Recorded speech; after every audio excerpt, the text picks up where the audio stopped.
Senhor Jesus Cristo.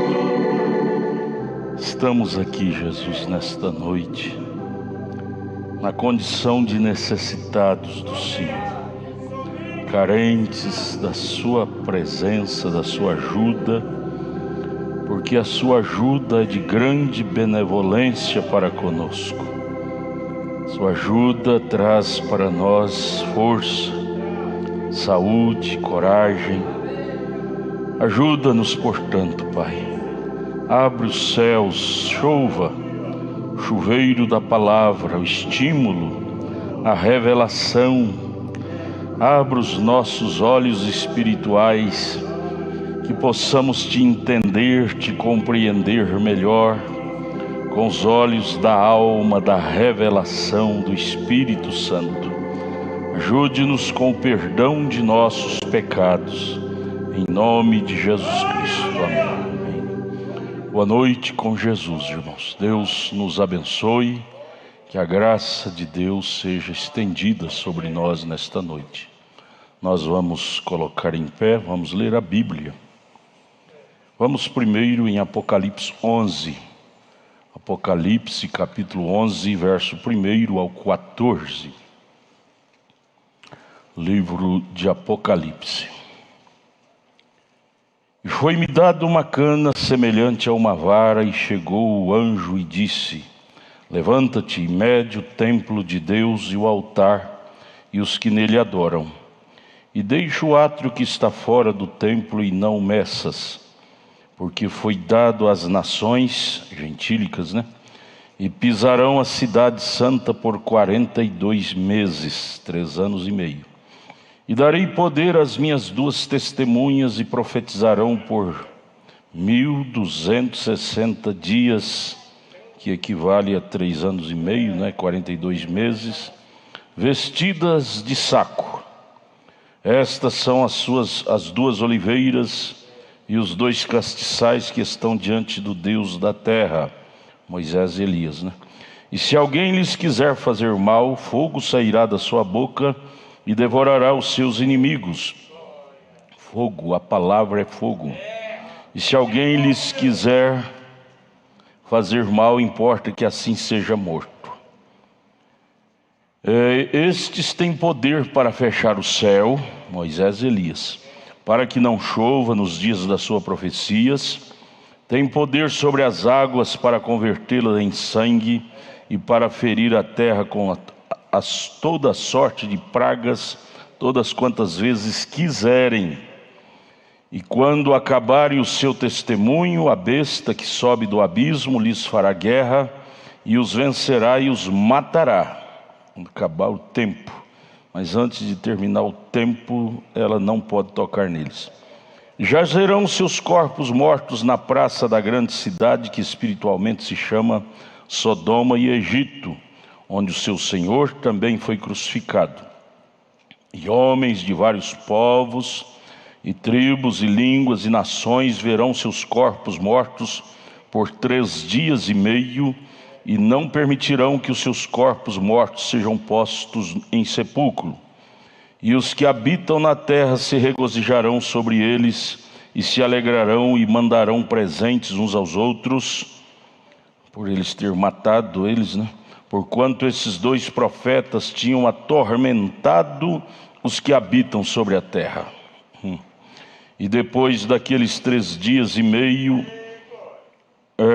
o Espírito de vida, vindo de Deus, entrou neles, e puseram-se sobre seus pés, e caiu grande temor sobre os que os viram. E ouviram uma grande voz do céu que lhes dizia: Subi cá. E subiram ao céu em uma nuvem, e os seus inimigos os viram. E naquela mesma hora houve um grande terremoto, e caiu a 10ª parte da cidade, e no terremoto foram mortos 7.000 homens, e os demais ficaram muito atemorizados, e deram glória ao Deus do céu. É passado o 2º ai, e eis que o 3º ai cedo virá. Jesus, são coisas que hão de ser. Referindo-se aos seus hebreus que estão lá esperando por esse dia, por esta visitação. Eles leem isto e creem que isto é real, esperam por isto. Ajuda nós, os gentios, Pai, estarmos atentos aos seus escritos, como os judeus estão atentos. Dá-nos a vigilância, a prudência, em nome de Jesus Cristo. Amém. Podeis assentar, irmãos. Nós estamos estudando a mensagem, o quinto selo. Vamos prosseguir na página 39. Página 39, no parágrafo 297. Quinto selo, página 39, parágrafo 297. Agora observe esses judeus. Eu tenho que fazer isto a fim de que vocês vejam a revelação deste selo. Vejam o que é ele, estas almas sob é de baixo, do altar, e quem são elas? Agora observe. No tempo de Daniel, agora a segunda metade da 70ª semana, agora recordem, o Messias seria tirado no meio da última semana, não é 70ª. Este é o meio. Bem, qual é a metade de 7? A congregação diz 13,5. 13,5. Por quanto tempo Cristo pregou? 3,5, né? 3 anos e meio, correto? Agora, mas está determinada ainda para o povo o quê? Outros 3 anos e meio que resta da última metade da 70 semana de Daniel. 299. Bem, durante esse tempo, ora, veja o que acontece é que, durante esse tempo, até eles receberem esses 2 profetas, durante esse tempo agora, a noiva gentia é selecionada nas 7 eras da igreja e sobe. Durante esse tempo da dispensação gentílica, a noiva gentia é selecionada dentre os gentios. E nós queremos ser parte desta seleção de Deus nesta última era. Você deve regozijar. Você é parte desta seleção de Deus. Nós, a igreja gentia, estamos em nosso tempo. E mais do que isso, estamos já no finalzinho. O sol para os gentios está se pondo. Está se pondo. E Deus não trata com 2 povos ao mesmo tempo. Ele trata com os gentios e os judeus estão lá, chorando, dependendo, buscando, até quando, esperando que Deus volte através desses 2 mensageiros que acabamos de ler em Apocalipse 11. Que Deus volte a tratar com eles. Mas vamos ler de novo 299, parágrafo 209. Durante esse tempo, agora, nós estamos no finalzinho do último tempo, da última era aos gentios, a era de Laodiceia. Ora, veja, o que acontece é que a noiva gentia é selecionada nas 7 eras da igreja e sobe. Oh, amados, cada prova que vem sobre nós é para nos selecionar. Cada luta não é para nos desanimar e nem para nos fazer voltar atrás. Você deve entender isto para o seu bem. Cada prova, cada demônio que cruza o seu caminho nessa estrada da vida é a sua seleção. É o seu teste, é o nosso teste.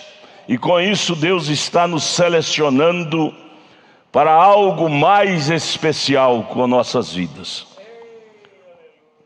E depois, no final, ela sobe, e então Deus desce através de Moisés e Elias para responder esse clamor dos judeus de Apocalipse 6, verso 9. Parágrafo 300. E quando isto acontece desta forma, todos estes judeus que foram martirizados ali por causa da cegueira, deles, não é? Deus os cegou por amor de nós, que se Deus não os tivesse cegado, nós, os gentios, não teríamos a chance de conhecer a nossa salvação, de sermos salvos. Veja, eles estão no altar, debaixo do altar. Deus vem e diz: vem vocês, o que foi isto? Vem vocês, agora eu darei a cada um de vocês uma veste. Eles disseram: até quando, Senhor? Entraremos agora? Disse: não. Vossos companheiros judeus ainda têm que sofrer um pouquinho. Eles têm que ser martirizados como vocês foram martirizados. A besta os apanhará quando romper o seu pacto. Está aqui, acabamos de ler Apocalipse 11, verso 7. E quando acabarem o seu testemunho, quando terminar o ministério de Moisés e Elias, a besta que sobe do abismo lhes fará guerra. Sabemos que esta besta é Roma. E os vencerá e os matará. Então eles serão mortos no final do seu ministério, 3 anos e meio. E parágrafo 302. Agora observe que uma vez, agora apenas recorde, esses profetas têm que profetizar de acordo com Apocalipse 11. Vocês levantaram suas mãos confirmando que tinha lido isto, vem? E lhes é dado poder. E encontraremos quem são eles em 1 minuto, o Senhor permitindo. Agora observem quem são esses profetas. E agora a Bíblia diz isto aqui, é claro, ele diz naturalmente, vem? Agora observe, no meio dessas 3 semanas e meia, ou 3 anos e meio, não é? Que estão profetizando aqui embaixo, Apocalipse aqui diz, eles profetizarão por 1340 dias. Agora o calendário judaico, o tempo do calendário de Deus, é exatamente 30 dias ao mês. Não tem mês no calendário hebraico de 31 dias e nem de 28, 29. O calendário romano foi que causou a confusão. No calendário normal são 30 dias no mês. Agora, se você deseja tomar 30 dias e adicionar 3 anos e meio a ele, e ver cada mês de 30 dias, e bem o que você tem, 1.260 dias, 1.260 dias, exatamente 3 anos e meio. Agora veja você, não há nenhum engano nisto. Aí está, isto enquadra perfeitamente como um rabo de andorinha. Observe, aqueles 2 profetas pregarão por 3 anos e meio aos judeus nesse tempo. São chamados 144 mil. Ministério de Deus aos judeus. 308. E então observe, esses 2 profetas são exatamente Moisés e Elias. Vem. Agora veja o ministério deles. Agora observe o que estes profetas fazem. Eles têm poder para ferir a terra com pragas, o quanto quiserem. Quem fez isto? Moisés. Eles têm poder para fechar os céus para que não chova durante o tempo do ministério deles. Quem fechou os céus por 3 anos e meio? A congregação responde: Elias. Aí estão eles, esses são eles, vejam, são. Nós acabamos de ler aqui o retrato escrito deles em Apocalipse 11. Só ler a Bíblia você saberá o nome deles, né? 309. Vejam, o homem quando ele morre, ele não muda seu estado, ele não muda sua constituição. Veja, olhe, quando Saul se apostatou e não havia nenhum profeta na terra, ele não sabia o que fazer, e ele estava contra isto. Ele estava indo para a batalha, ele foi até a feiticeira de Endor. Agora, com apenas o sangue de boi e cabras, ela pôde fazer isto. E ela chamou pelo espírito de Samuel. E quando Samuel apareceu, Ali se colocou ele com seu manto de profeta. Não apenas isso, mas ele ainda continuava sendo um profeta, mesmo depois que morreu. A morte não muda nosso espírito, ela só muda nosso lugar de morada. Deixamos de ser corpos terrestres, nos tornaremos corpos celestes. Mas a morte não muda a natureza de nosso espírito. Samuel era profeta quando vivia, e quando morreu, aquela feiticeira o chamou, ele continuou sendo profeta, profetizou que Saul morreria no dia seguinte, e assim aconteceu. Disse, Samuel veio e disse para Saul: por que me tiraste do meu descanso? Veja, ele disse, vendo que tu és inimigo de Deus, ele disse, amanhã à noite, veja a profecia, Samuel profetizando que Saul morreria, amanhã à noite por esta hora, tu cairás na batalha, e por esta hora, amanhã à noite, tu estarás comigo. É baseado nisso que o profeta, boca de Deus, sustenta que Saul foi um salvo. Se amanhã à noite tu estarás comigo, o profeta Samuel dizendo, é lógico que Samuel não estava no inferno, Samuel estava na região dos salvos. Então Saul foi para estar com Samuel, na região dos salvos. Isto vale dizer que quando Deus te salva, Ele te salvou. Se você erra, se você peca, se você faz coisas erradas, você purgará como Saul purgou caríssimo, pelos erros que ele praticara durante a vida. Mas que ele foi para estar na região dos salvos, pós-morte foi. Samuel profetizou aqui. E foi exatamente isto que aconteceu. Veem, não apenas ele continuava sendo um profeta. Veem, 313. E estes companheiros continuam sendo profetas, Moisés e Elias, como Samuel. Moisés e Elias continuarão sendo profeta, desempenhará o ministério profético de 3 anos e meio, Moisés representando a lei, Elias representando os profetas. Agora iremos nos aprofundar um pouquinho nisso, só por alguns minutos, o Senhor permitindo, hein? Oh, que coisa, como eu amo esta palavra. Não é de admirar que não só de pão viverá o homem, mas de toda a palavra que procede da boca de Deus. Estes 2 profetas são Moisés e Elias, de acordo com a repetição de suas obras. Retrato escrito aqui em Apocalipse 11, acabamos de ler. Esse sempre tem sido o ministério deles. Agora notem exatamente como eles fizeram. Aquilo não os mudou. Não mudou. Se Elias ressuscitasse fisicamente hoje e fosse pregar, ele levantaria a mesma bandeira que ele levantou quando ele vivia aqui, contra o sistema jezabelita e contra a mistura de Acabe com Jezabel. Aquilo não os mudou. Oh, amados, se a característica deles nem a morte os fez mudar, por que nós hoje temos que mudar? Uma hora somos crentes, outra hora somos descrentes, uma hora cremos, outra hora duvidamos. Veja, aquilo, a morte, falando da morte de Moisés e Elias, aquilo não os mudou de opinião, de espírito, de característica, de natureza, de caráter.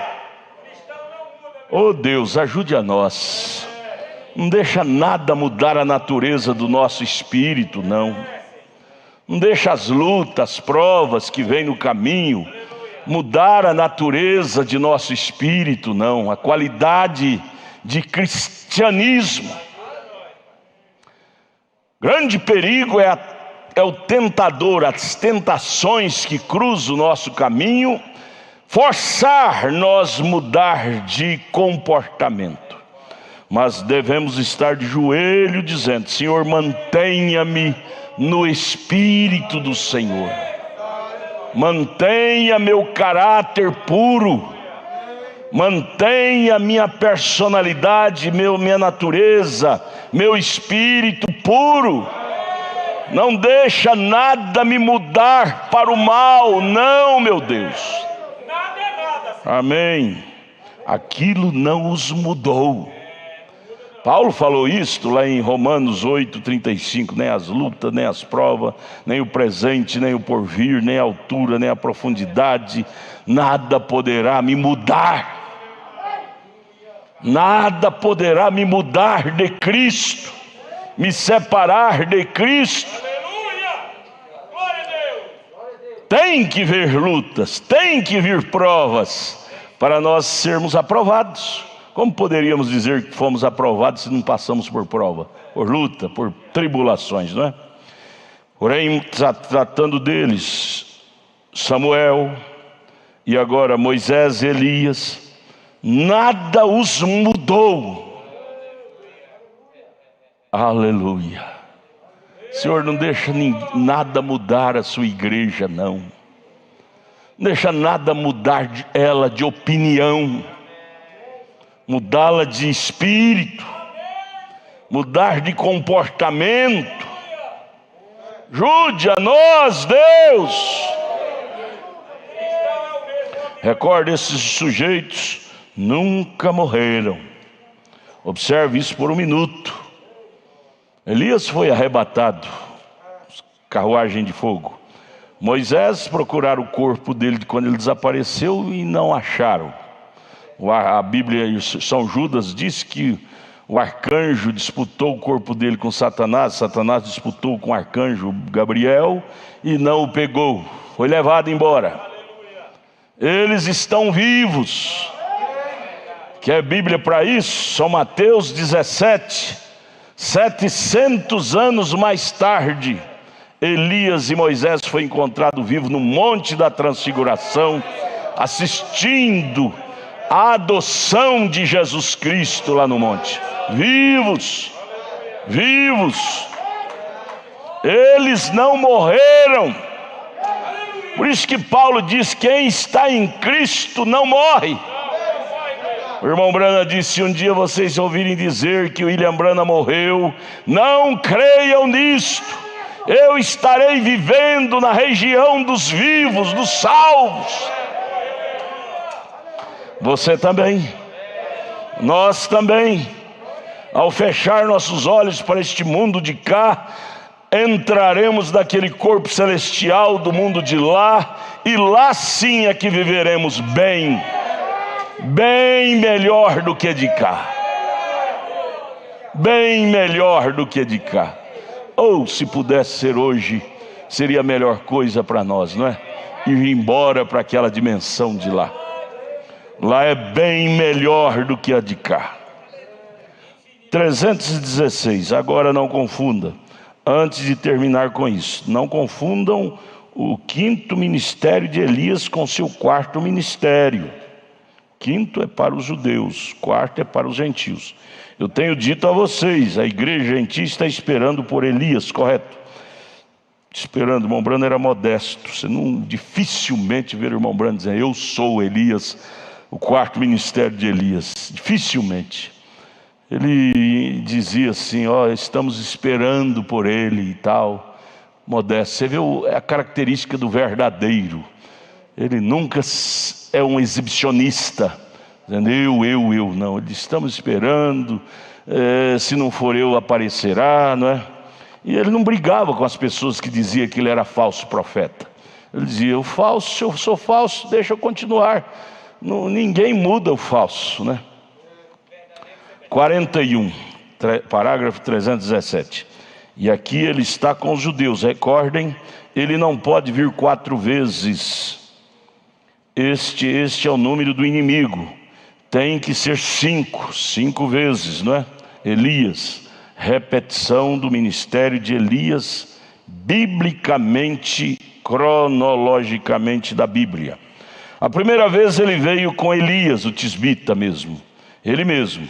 Na vez seguinte ele veio, foi Eliseu, porção dobrada do ministério de Elias estava sobre Eliseu. A próxima vez ele veio, Malaquias 1, João Batista, o ministério de Elias Você vê lá dizendo Elias, Elias, mas quando surgiu foi João Batista, Malaquias 3. E na próxima vez, que é agora a quarta vez que vem, é para o 7º anjo. Ministério de Elias. Deus gostou muito da franqueza, da seriedade, da integridade do ministério de Elias. Lá da primeira vez que ele veio diante de Acabe, que Deus prometeu repetir isto mais 4 vezes, né? Contando com aquelas 5. E a 5ª vez que ele vem, ele estará com Moisés lá pregando para eles, os judeus. Naturalmente, sim Senhor, não faça confusão com ele. Amém? 319. 5. Se você conhece seus números na Bíblia, 5 é o número da graça laboriosa. E é isto que ele tem feito. Agora observe, se você deseja saber onde está isto, Jesus era um trabalho da graça. J-E-S-U-S, 5 letras. Labor, L-A-B-O-R, 5 letras. É isto, certo? Labor, por amor a você. E se você chega até ele, como você chega através de quê? Fé. No labor, é isto correto? Labor é o número da graça, correto? Para o crente. Observe, o primeiro Elias foi ele mesmo, o tisbita. O segundo foi Eliseu. O terceiro foi João. O quarto foi o 7º anjo. O último mensageiro, a igreja gentílica, né? De acordo com Malaquias 4 e Apocalipse 10:7. Agora, a 5ª vez, ele é um mensageiro aos judeus, aos 144.000, para os judeus, depois que a igreja partir. Ô irmão, não queiramos ficar aqui para assistir o ministério de Elias para os judeus. Será horrível, horrível a sensação de estar aqui, porque você vai ter a sensação que perdeu o seu arrebatamento. Quem estiver aqui assistindo, que isso vai ser televisionado para o mundo inteiro, ministério fenomenal, convertendo água em sangue, cerrando os céus para não chover por 3 anos e meio, será horrível. E mais horrível para nós os gentios, para os judeus até que não, porque lá haverá chance de salvação deles. Mas para nós os gentios será horrível, porque saberemos que ficamos. O arrebatamento surgiu, aconteceu, e nós o perdemos. Oh, gente, nessa hora entra o desespero na alma da gente, dizendo, como o irmão Brana grita na mensagem de desespero, ali no início, ele diz: Senhor, se há uma coisa que eu te peço, é que tu não me deixes para trás. Se há uma coisa que eu peço ao Senhor, me ajude a estar pronto. Se tenho que purgar, que eu purgue hoje, para eu não ficar para trás naquele dia. Se tenho que purgar, que eu purgue hoje de meus erros, de meus pecados. Mas, meu Deus, me ajude a estar pronto naquela hora do arrebatamento e não ser deixado para trás, pois será horrível. Isso não é bom nem no sonho, irmãos. Você sonhar que o arrebatamento sucedeu e você ficou, você acorda atribulado de espírito. E que Deus nos ajude a não brincar com isto, que a tendência nossa de humanos é acostumar. São Pedro profetizou isso no capítulo 3. Pessoas iriam acostumar e dizer: ah, meus avós falaram disso e nunca aconteceu, não vai acontecer. Só que toda data chega. Toda data chega. E essa data está chegando, nós podemos avistá-la com os olhos espirituais, pelos acontecimentos mundiais, que a data da segunda vinda de Cristo já está à vista. Não resta longevidade mais para este fenômeno. E o que oramos é: Deus, ajude-nos a colocar em ordem todos os pontos das nossas vidas. Senhor, se temos que purgar, como Jacó purgou, ajude-nos a ir logo para o vale de Jaboque, para estarmos prontos para aquela hora, Deus. Oh, amados irmãos, que Deus nos ajude e nos desperte de nossa sonolência espiritual, porque estamos na reta final.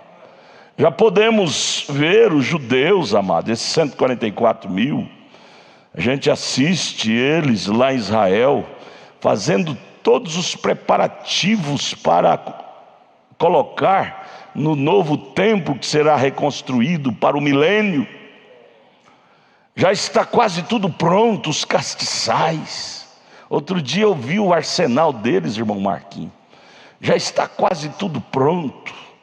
Arsenal que é colocado no templo, baseado lá no templo de Salomão, os castiçais, aquelas ornamentálias, tudo estão quase prontos para ser colocado no novo templo, porque no lugar do templo está ela no lugar dele, a mesquita de Omar, que é o templo, a igreja dos muçulmanos, no lugar do templo.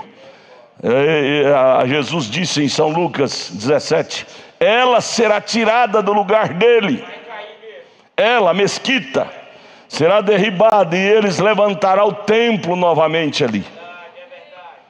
Final da profecia desses dois profetas, ela cairá e esse templo será reconstruído e eles vão estar adorando ali novamente. Estamos vendo isto tudo a olho nu, o cenário da coisa, e parece que tem caído um sono espiritual no mundo inteiro, que para nós se tornou uma coisa costumeira. A gente vê lá eles trabalhando com aquele afinco, trabalhando, preparando, e a gente vê aquilo como algo comum, natural, aquilo não é nada. Gente, Deus não iria colocar neles essa iniciativa se não tivesse algo, um fundo para responder. Irmão, a Bíblia diz no Salmo 142, quando há um fundo clamando, há um fundo para responder.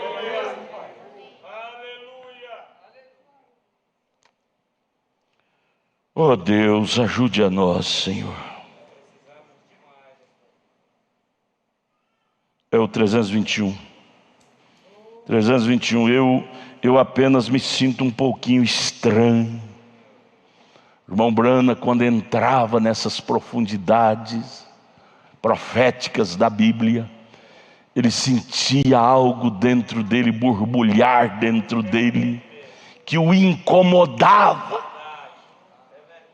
Ele disse, eu me sinto um pouquinho estranho. Vejam, vem, olha o que alguns pensam. Eu quero que você pegue isto agora. Veja, se alguns ainda pensam que Malaquias 4, para restaurar o povo, é a mesma coisa que ele fará ali aos judeus, e acham que é tudo a mesma coisa, Malaquias 4 com Apocalipse 11, deixe-me apenas esclarecer isso para vocês, só um momento. Vejam, isso seria um pouco confuso, porque recorde, em Malaquias 4 diz, restaurará a fé a fé dos filhos de volta aos pais.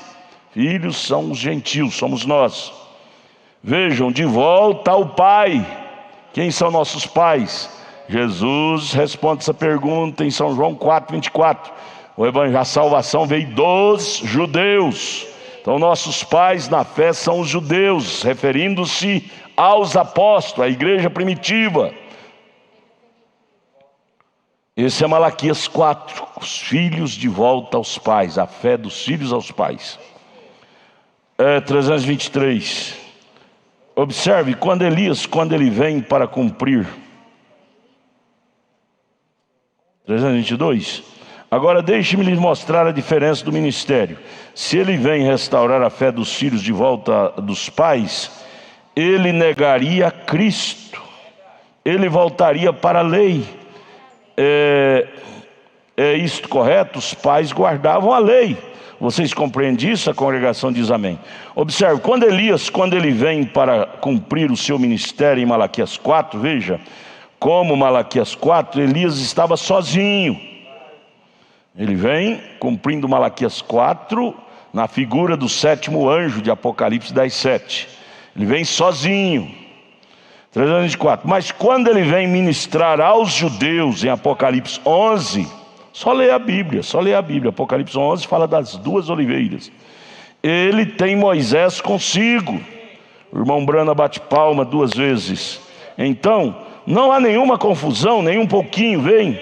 Vocês compreendeu? A congregação diz amém. Quando Elias vem de Malaquias 4, ele está sozinho. Elias percursará. Não Elias e Moisés, Elias, o ministério de Elias se levantará, mas a mesma inspiração que disse que Elias virá para a última parte da era da igreja para restaurar a fé dos filhos de volta à fé original dos pais, a fé apostólica, a qual você deve voltar. E o anticristo tem surrupiado a todos eles para restaurar de volta, porquanto todo o restante das escrituras tem se mesclado. Vejam, ele vem sozinho, a Malaquias 4, batendo de frente com o ministério do anticristo, da besta, batendo de frente com o ministério do paganismo, do trinitarianismo. Ele vem sozinho, Elias, na figura de um homem. Esse homem tem nome. Você diz, mas eu não vejo o nome de William Branham na Bíblia. Como é que eu posso crer que William Branham é esse Elias? Eu não vejo o nome de William Branham na Bíblia. A resposta é fácil. Me mostre no Velho Testamento, Malaquias 3, quando é referido ao Elias que viria precursando a primeira vinda, se havia nome de João Batista. Havia nome de Elias. Porém, quando surgiu no cenário, foi João. O nome de João saiu cá na frente depois que nasceu.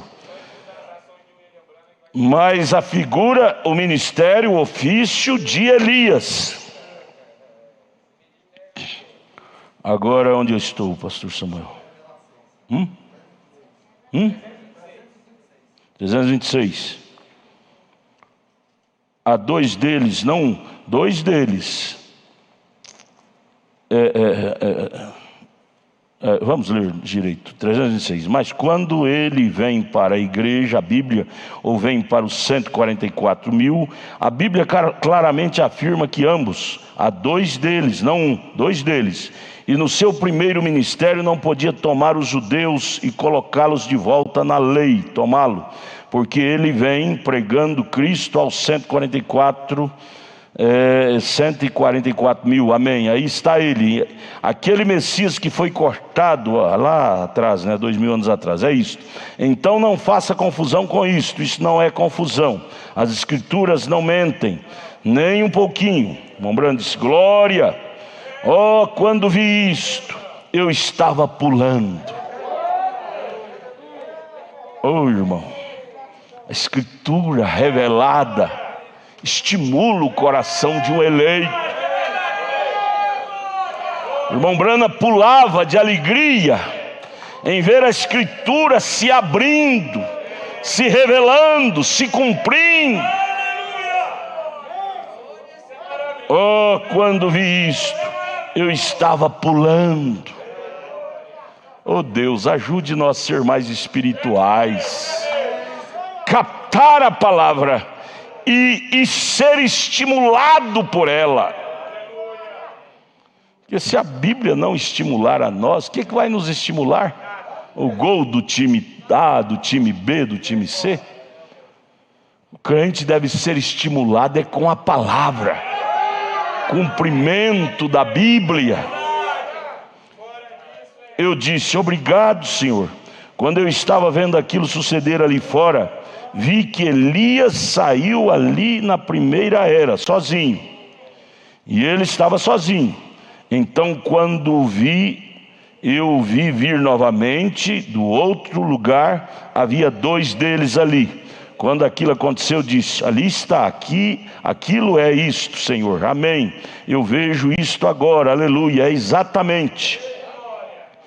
Isso aqui é palavra profética. Para você entender a Bíblia, você tem que crer em profeta. Porque a Bíblia se torna um enigma, uma confusão, uma parábola, se você não tiver o espírito de profeta, um profeta para revelá-la. O irmão Branham disse: eu vi, quando ele veio da primeira vez sozinho, mas quando ele vem agora fisicamente, literalmente na segunda vez, eu vi dois. Alguém estava com ele, Moisés, no caso de Apocalipse 11. Eu vi. Agora, se você não crê em profeta, você vai ficar confuso. Como é que pode? E ele disse: eu vi Elias. Por isso que as pessoas que não têm profeta se corrompem, porque aí tem que crer na interpretação de teólogos, e teólogo não tem espiritualidade profunda para dizer isto é isto. Amós 3,7 diz que estas profundidades Deus só revela aos seus servos, os profetas, não aos teólogos, aos profetas. Coitado de quem não crê em profeta, fica seguindo teologia, interpretação do líder A, B, C, e cada um forma seu quadro, sua visão, e leva o povo a ter a sua opinião. Aqui não se trata de opinião de William Branham, aqui se trata da opinião da Bíblia. Ele diz: eu vi. É a mesma coisa de Gênesis 3. Ele diz: eu vi a Eva tendo coito com a serpente, como se vê num vídeo, a olho nu. Quem não tem profeta diz que é loucura dizer que a Eva teve coito com a serpente. O irmão Branham diz: eu vi. Amados, coisa boa é crer num profeta. Isso é privilégio de poucos. Isso é privilégio de poucos. Maioria que não tem profeta não crê, mas eles vão ter que crer em alguma coisa. Ninguém fica neutro. Eles vão ter que crer em alguma montagem teológica de algum líder. A Bíblia não é de particular interpretação. A Bíblia vem das entranhas de Deus para as entranhas do crente, por revelação, não por interpretação. 328. Se eu não tivesse mencionado isso, isso ficaria um pouquinho confuso para alguém, mas ele me disse para mencionar isto, então eu fiz. O Espírito Santo, ele chamava a atenção do irmão Branham para ele repetir certas coisas, certas frases, para esclarecer melhor ao povo. 329. Observe, esses homens são mantidos vivos por Deus, desde seu ministério original a um trabalho futuro. Aí então esse aqui responde a pergunta: por que Moisés e Elias foi visto no Monte da Transfiguração vivo? Eles não morreram? Não morreu. Deus os manteve vivos para um ministério futuro. Sabe por quê? Porque a Bíblia tem que se cumprir, um homem morre só uma vez, né? Então eles não podiam ter morrido. Moisés morreu, me conta qual foi a sepultura que sepultaram eles. Onde viu ele? Eles serviram muito bem, vem? Apenas pense, aquele espírito de Elias ministra 5 vezes, Moisés 2, o quê? Observe, mantidos vivos para a posterior obra futura. Nenhum deles está morto agora, não creia você nisto. Ambos foram vistos vivos, conversando com Jesus no Monte da Transfiguração, mas recordem, eles devem morrer. Vai acontecer aqui, Apocalipse 11, verso 7. Quando acabar o seu testemunho, a besta que sobe do abismo, trevas, não é? Roma, lhes fará guerra e os vencerá e os matará. Aí sim, eles serão mortos, literalmente. 331. Agora Moisés realmente morreu, mas ele ressuscitou porque ele era um tipo perfeito de Cristo. Manteve vivo. Vem, ninguém nunca soube onde ele foi enterrado. Os anjos vieram e o levaram. Vem, ele tinha anjos carregadores. Porque nenhum mortal poderia carregá-lo para onde ele estava indo. Ninguém carregou ele para sepultura nenhuma. Os anjos o levou para a glória. Nem o corpo dele ficou. Ele apenas passou por um ato. Isto é tudo. Ele tinha anjos carregadores. Vejam, porque eles o levaram para onde ele deveria estar. Ninguém sabia. Ele deveria estar lá na região dos vivos, esperando agora que está chegando a hora dele ministrar pela segunda vez aos judeus. Ele está prontinho lá. Moisés está prontinho lá, na região dos vivos, só esperando a noiva subir e Deus descer. Moisés, agora desce. Agora você vai exercer lá seus 3 anos e meio, aquele ministério forte que você tem. Você encarou a Faraó, encarou aqueles magos, e você não mudou de característica, de qualidade de ministério. Você vai descer lá. Ele está esperando esse estalar de dedo de Deus para vir. Só que para isso acontecer, Deus tem que tirar a noiva gentílica, que Deus não trata com 2 povos ao mesmo tempo. Ele tem que arrebatar a noiva. Amados, nós estamos a um fio de navalha. Oh Deus, isso deve fazer nossas pernas tremerem. A hora é muito tardia. Todos eles estão olhando fitos para nós. Próprio Moisés e Elias estão na região dos vivos, olhando para baixo, para nós, e prestando atenção com a audição para o estalar de dedo de Deus para eles descerem. Nós estamos segurando a vinda desses 2 mensageiros de Apocalipse 11. Estamos detendo. A hora que a noiva subir, eles descerão. Não importa quem subiu, quem não subiu. Deus estalará os dedos e os impulsionará a vir. E o mundo gentílico estará de trás das costas de Deus. Deus não olhará mais para as orações dos gentios. Deus não ouvirá lágrimas mais dos gentios, porque o tempo dos gentios então terá acabado. Então não haverá mais sangue para os gentios. Então não haverá mais misericórdia para os gentios, porque agora é tempo do reino dos judeus, da restauração do reino dos judeus. Ai de nós em perder nossa chance, meu Deus. Irmãos, irmãs, que perdamos tudo aqui.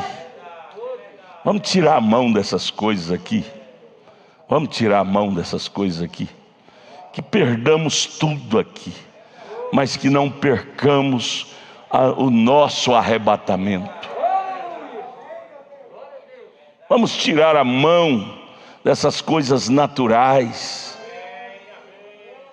O irmão Branham disse na mensagem Segunda Vinda de Cristo, parágrafo 17, ele disse: eu não temo que as coisas espirituais tirará a noiva do rapto, porque ela é vigilante no espiritual. Ele disse: eu temo que as coisas naturais a atrapalhem.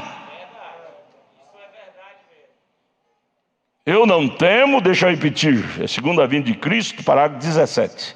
Eu não temo que as coisas espirituais atrapalhará a noiva, porque ela está bem vacinada. doutrinas erradas, ismo e coisa e tal. Mas ele disse: eu temo que as coisas naturais as atrapalhem. Coisas naturais, julgo desigual, negócios, dívidas, enrolado em dívidas,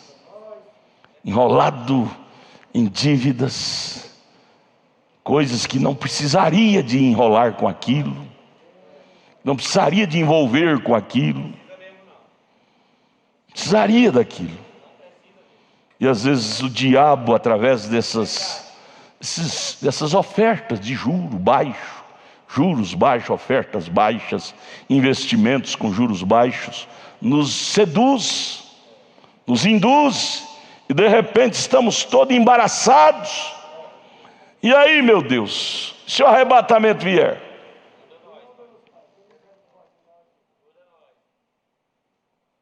Deixa eu repetir, segunda vinda de Cristo, parágrafo 17. Brana disse: eu não temo que as coisas espirituais atrapalhem a noiva de subir. Porque essas coisas espirituais ela vigia, doutrina, letra, tudo. Mas eu temo que as coisas naturais as atrapalhem. Oh Deus, dá-nos um despertar. Que não venhamos ser vigilantes só das coisas espirituais, mas que venhamos a nos vigiar, nos policiar também nas coisas naturais. Vocês têm visto como que o natural está invadindo a vida dos crentes? O irmão Brana diz que 2 espíritos invadiriam a igreja no tempo final. Poder de aquisição e primeiro o poder de sedução, seduzir, para aquisitar, e o poder da aquisição, seduzindo para a aquisição. 2 poderes, da aquisição e da sedução. O profeta Naum profetizou que era o dinheiro em saco furado. Quanto mais tinha, mais vazava. Quanto mais colocava, mais vazava. Quanto mais colocava, mais vazava. E o irmão Brana chama isso de os insatisfeitos. Os insatisfeitos não tem satisfação com o salário que Deus dá. Enquanto nós temos aí pessoas que vivem com salário mínimo e ainda levanta no fim do mês dizendo: graças a Deus por esse salário mínimo, põe o pão na minha casa com esse salário. Outros ganham 5, 10, 20, 30 e não tem satisfação. Saco furado, quanto mais tem, mais vaza. Quanto mais ganha, mais enreda em prestações, em negócios que não necessitaria daquilo. Poderia viver bem sem aquilo. E aí depois tem que ter aquela mente pesada, preocupada, como pagar. Se os negócios não dão certo como foi programado, aí tem que devolver sem pagar. E o arrebatamento? Porque a preocupação desvia a nossa fé do arrebatamento. Porque aí dobramos o trabalho. Tudo que o diabo quer é nos enredar com preocupação, com dívida. Porque aí você tem que arrumar 2, 3 empregos para pagar aquela dívida que você se enredou quando não precisava daquilo.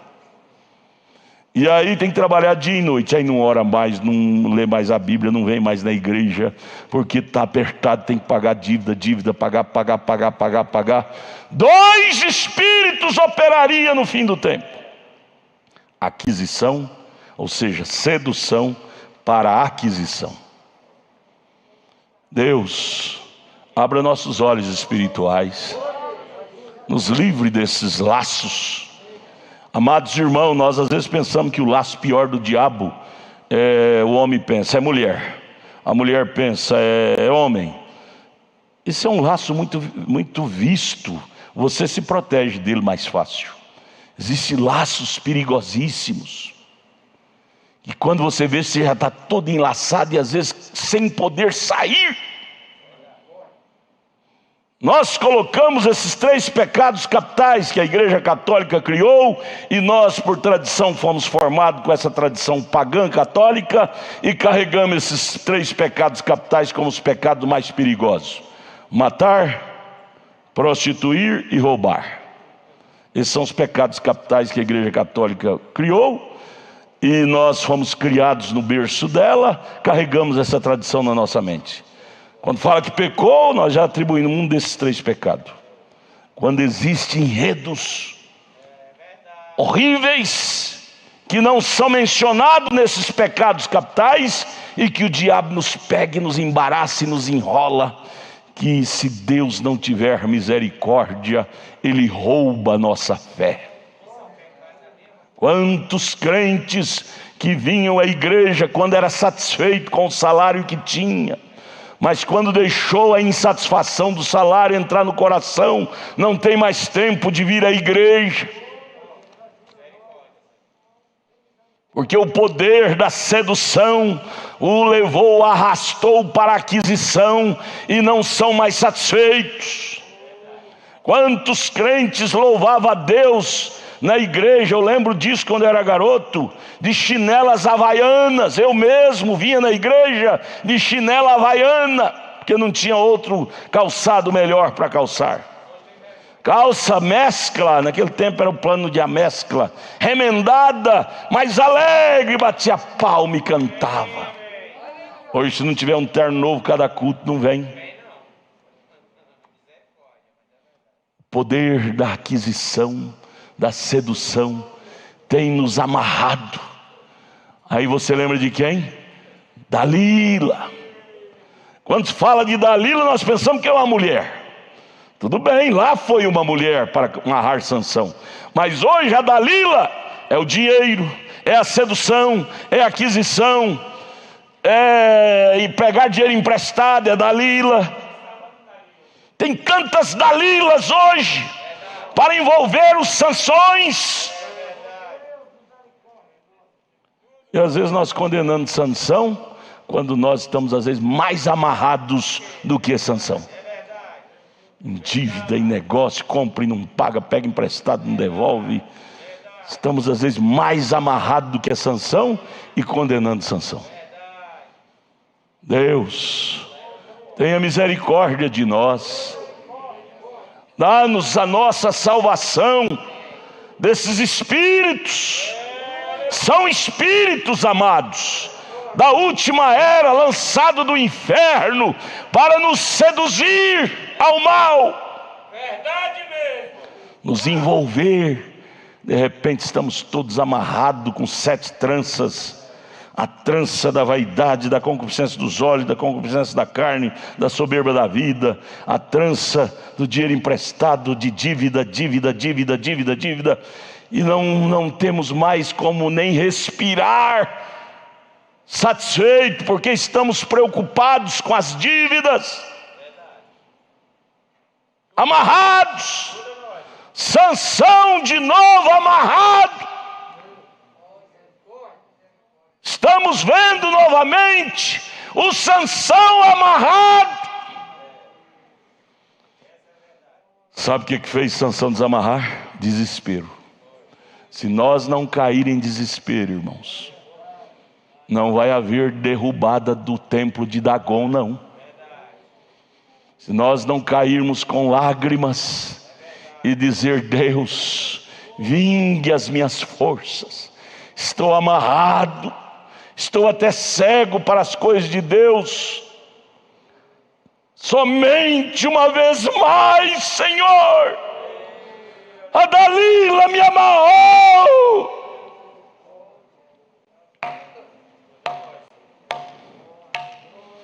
Se não houver desespero em nossas almas, amados, nós não vamos ter a mesma libertação que Sansão teve.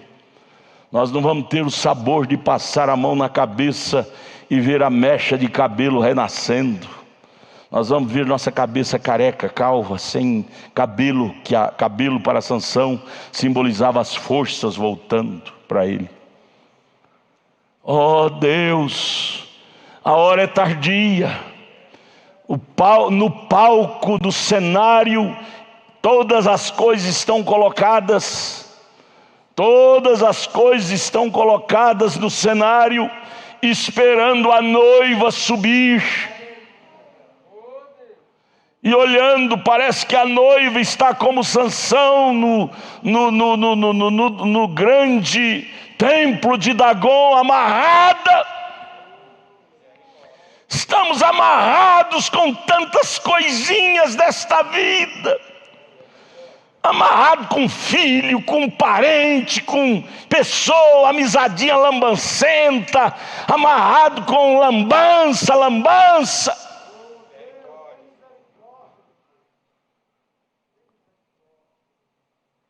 Mas se meu filho não for, não vou. Se minha esposa não for, não vou. Se meu marido não for, eu não vou. Sansão amarrado. Ó Deus, faça esse chumaço de cabelo nascer em nós. Faça nossas forças voltar, para nós arrebentar essas correntes que nos amarram e gritarmos fervorosamente e derrubar esse templo de Dagon, de Satanás, que tem nos escravizado.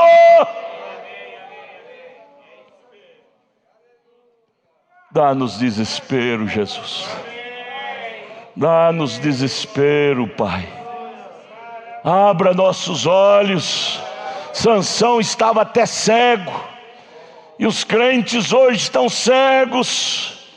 Fazem negócio, gambiras e tanta coisa. E parece que não está vendo o perigo.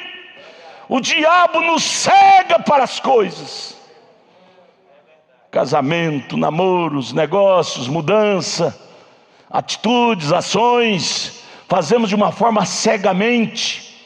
É o Sansão cegado de novo e amarrado por Dalila, que são coisas e coisas e coisas. Ajude a nós, Pai. Abra nossos olhos, somente uma vez mais. Tudo está olhando para nós. O mundo judeu, aqueles que morreram, está lá na sexta dimensão dependendo de nós. Tudo está olhando para nós. Eles estão gritando: até quando? Até quando vamos continuar aqui? Ao ponto de Deus ter que dar vestes brancas para consolá-los. Mas isso não é o suficiente. Eles precisam de sair de lá, mesmo da sexta dimensão onde eles estão. Deus não está na sexta, Deus está na sétima. Eles têm que subir um degrau a mais. Deus, literalmente falando. Ajuda-nos. Somente uma vez mais. Vamos embora para casa com esse gemido de Sansão em nossas almas. Devo lutar se quero reinar. Esforça a minha coragem, Senhor. Somente uma vez mais me deixe vingar de meus olhos, minhas forças, que eu venha escapar dessa Dalila. Cada um de nós tem uma Dalila por detrás de nós nos amarrando. Cada um de nós, ninguém, até a criança de escola tem Dalilas lá os amarrando ao mundanismo. As redes sociais são Dalilas. Cada um de nós, não pense diferente. Há uma Dalila te seguindo para te amarrar. Não se sabe, a história não mostra a cronologia, quantos anos a Dalila ficou no encalço de Sansão para o amarrar. Ela foi contratada pelos filisteus para amarrá-lo, para tirar as forças, mas não se sabe quantos anos durou ela no encalçe de Sansão, até conseguir arrancar as forças de o amarrar. Não se sabe. O diabo não tem pressa de te amarrar, mas ele busca cada oportunidade para dar mais uma arrochada. Você já viu o sucuri arrochar os animais que ele pega lá na água? Ele vai arrochando devagarinho, ele não tem muita pressa. Devagarinho até quebrar. Quebra um osso, quebra outro osso, devagarinho. Até quebrar, ele quebra até um bezerro e engole. Primeiro ele quebra, arrocha bem e quebra. E a Dalila, ela ficou no encalçe de Sansão para roubar-lhe a força. O diabo quer roubar a força da igreja. O diabo quer roubar a força da sua fé, do seu espírito, da sua alma.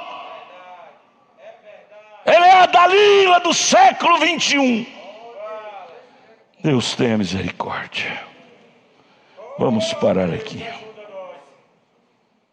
Vamos parar aqui. Eu parei em qual parágrafo, pastor Samuel? 331. Oh Deus, tem misericórdia de mim, Jesus. Me ajude a abrir meus olhos para não ser um Sansão. Todos nós somos Sansão. Agora temos que ter cuidado para a Dalila não nos amarrar. E a Dalila não se trata de mulher, literalmente falando. Pode até ser, mas não é só a mulher e nem só o homem. Dalila fala de muitos demônios, problemas, situações, condições, coisas e mais coisas. Sabe o que pode ser uma Dalila também? O irmão pisa no seu pé para te emburrar, para você não vir na igreja. É Dalila, querendo tirar sua comunhão com Deus aqui na igreja. Você tem que vencer essa Dalila, esse complexo. Isso é um complexo que o diabo põe no seu coração, na sua vida, chamado Dalila. Dalila joga a mulher contra o marido para o divórcio. Isso é Dalila, para destruir sua vida. E vice-versa. Dalila está solta em todos os quadrantes da terra. Vamos lá, pastor Samuel, termina. Luias, vamos dizer glória a Deus. Você quer glorificar a Ele? Glorifica a Ele nesta hora. Senhor nosso Deus e Pai, agradecemos a Ti, Senhor, por tantas palavras, a qual o Senhor tem falado aos nossos corações, aonde o Senhor tem trazido, Pai, a verdadeira consciência daquilo que nós temos feito, Senhor, e daquilo que precisamos consertar, Pai. É por isso que nós viemos na Tua casa, é para sermos consertados, Pai. E cremos que o Senhor tem feito milagres, maravilhas no nosso meio, Senhor. E nós Te louvamos nesta hora, nós Te glorificamos nesta hora, Pai, porque a Tua misericórdia, a Tua bondade, Pai, ela dura para sempre, Pai. E nós Te agradecemos nesta hora, por tudo que nós temos ouvido, por todos os conselhos, Pai, por cada palavra, Senhor. Pedimos ao Senhor, continue, Senhor, com a Tua mão de misericórdia sobre o Teu servo, nosso pastor, trazendo estas maravilhas para as nossas almas, Pai, dando saúde, força, graça, Pai. Ó Deus, pedimos ao Senhor, leva-nos em paz, guardados aos nossos lares, Pai, debaixo da Tua proteção, Senhor. Pedimos também em favor da saúde do irmão Elcio, Pai, a sua recuperação, Pai. Dê a ele, Senhor, uma recuperação desta cirurgia, deste problema, Senhor. Força, graça, ânimo, Senhor. No nome do Senhor Jesus Cristo, nós Te pedimos e Te agradecemos. Amém, Jesus. Amém, Senhor.